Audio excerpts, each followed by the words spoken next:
Next we have Swati. मैंने एक बार एक साइकिल ली थी, स्वाति को उस पर बिठाया, वो बाईसाइकिल है। स्वाति को गर्ल्स कॉलेज भी कोएड लगता है।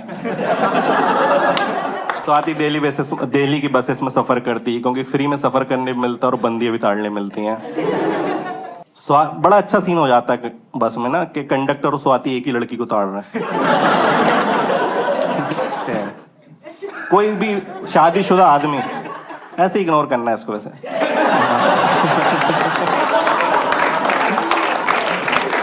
इसका फेवरेट बॉलर जसप्रीत बुमराह है क्योंकि वो दोनों साइड से स्विंग कराता है।